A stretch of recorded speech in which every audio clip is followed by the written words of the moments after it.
Hello everybody, I'm Steve and welcome to Green Side Up, home edition again. Yes Sean, I'm in the greenhouse again. I still haven't been able to get out. I'm in a very rural location. As you know, just here there's a big churchyard, and across the other side of that there are farmers' fields, 100 yards in that direction. Just up there, there are more farmers' fields. I'm in a very rural location, so we feel the cold very much where I am. If you're in a city, you've got that city warmth that you get and maintain. So you'll be a couple of degrees warmer in the city. But out here, we're off the main road, off the beaten track, so to speak, in this little village. We haven't had a gritter through yet. They've been running catch up. There's miles and miles of road in Cumbria that needed gritting. But good news is, I believe that the roads will be gritted tomorrow, and I should be able to get out down the allotments. All that black ice down in the village that's been causing accidents down there should be solved. That's the hope, fingers crossed. So desperate to get out down the allotments and see what's happened. It feels like an eternity since I've been there. But I'm still getting on with sowing at home, so I'm not exactly stopped gardening. I'm just carrying on as such, or getting stuff done at home. This is the beauty of having a greenhouse at home, is that you can carry on. So I'm sowing some more seeds today. I'm going to crack on with that in a minute. I just want to have a quick talk to you about flowers. Now, when I started vegetable gardening in earnest down on the allotment plot about 10 years ago, I grew a few flowers just to attract pollinators in, and it went from there to collecting the flowers to take home, because my better half, Anne, asked me to do that. And I now grow cut flowers as well. And I get a harvest from that every year, which is fantastic. But I do advise people to grow some flowers, and I'll give you a scenario. Blue tits will eat aphids, and now aphids will attack your plants. They suck the sap from your plants and they will deform leaves, deform growth, and if left unchecked they can decimate a crop. And if blue tits are there, they will eat them. If you've got to attract them in once the aphids are there, for example, if the birds are in the next plot and then they come over because there's a population, it's probably too late. But if the blue tits are there already and a population starts, they can nip it in the bud for you. So if you've got flowers on your plot, you're attracting that biodiversity. Now, I know this is the point that many of you switch off, and I hope you don't, because it's important for you to understand that if you've got a complete biodiversity, and by that I mean many different types of plants on your plot, you will have those predatory insects in there already, and birds feed on insects, and insects attract beetles, and beetles will attack slugs, and if it's healthy, and if you've got a pond like I've just dug before Christmas, they will attract toads and frogs, and they will eat slugs. So getting this balance right, even if it just means at the end of a row of cabbages you've got a couple of petunias and a couple of marigolds, you're going to do your plot that world of good. So don't overlook flowers. Don't make it regimented, all veg, all the way through your plot. Get a few flowers in round the edges. Doesn't matter what they are, just get some extra life in there into your plot, and it'll do you the world of good. I'm not sowing flowers today, I'm sowing veg. I've already got some peas here. These are going down the plot with me tomorrow, and they'll be planted out in the tunnel, but I'm going to do some more now. This will be the next continuation. And what I'm looking for with the peas is a continuation, because I want the pea shoots to go with the salads at this time of year. I'll sow a proper crop for peas later on, and I grow peas and I grow mange too. But these are simply just for the shoots, which, funnily enough, they taste like peas. But they're a lovely addition and a bit of a variance to your salads at this time of the year. And I'll be cropping from those in 2 to 3 weeks' time, I would think. So just sow them into there.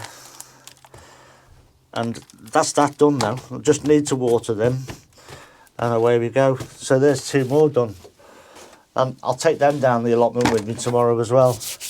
Okay, I've got 3 more seeds ready to go here that I'm going to sow. And this first one is a cutting celery. It's not your standard celery that you'll buy from the shops or grow yourself, where you have the blanched stems. It's a much shorter, stockier plant.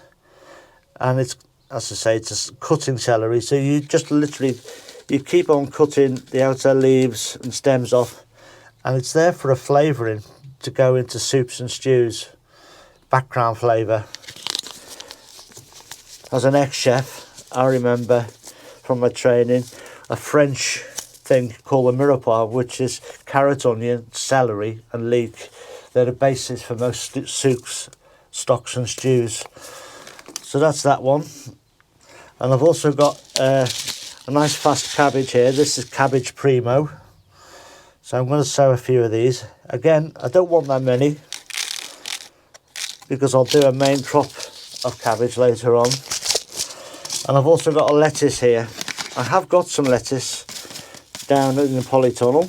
I've got some lettuce in maize, and I've got some rocket, and I've got some beetroot down there, which I'm growing just for the leaves.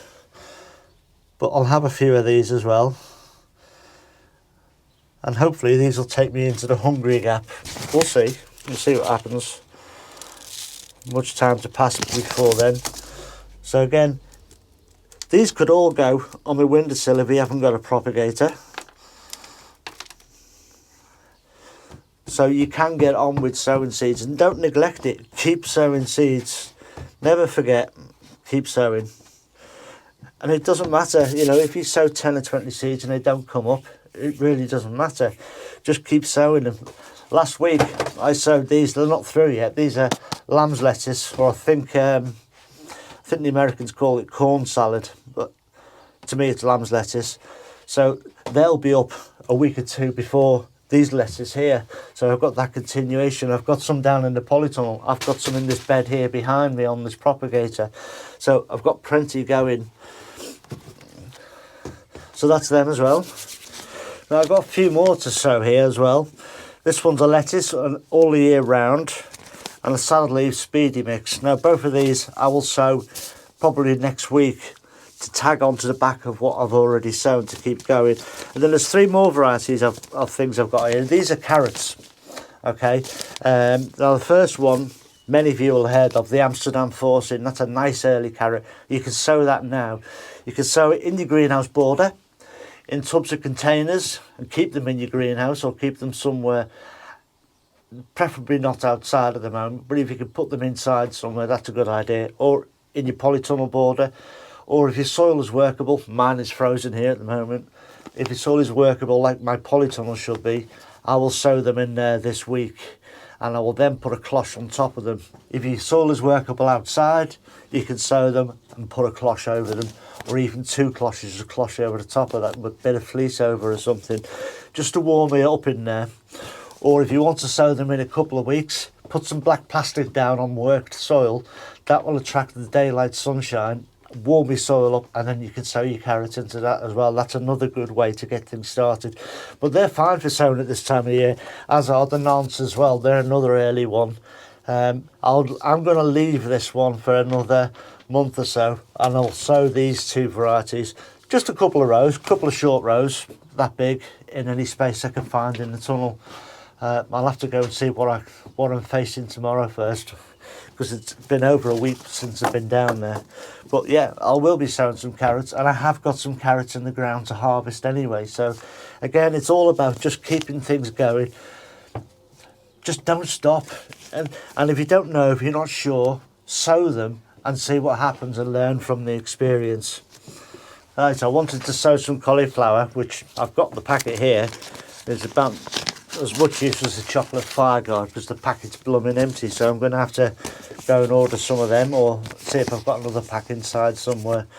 Something else you could sow now as well, no problem, in a cool greenhouse, is broad beans. You can still get them in, and also broad beans you can keep sowing literally until May, almost as late as May, as long as you grow the dwarf one. I think it's called the Sutton.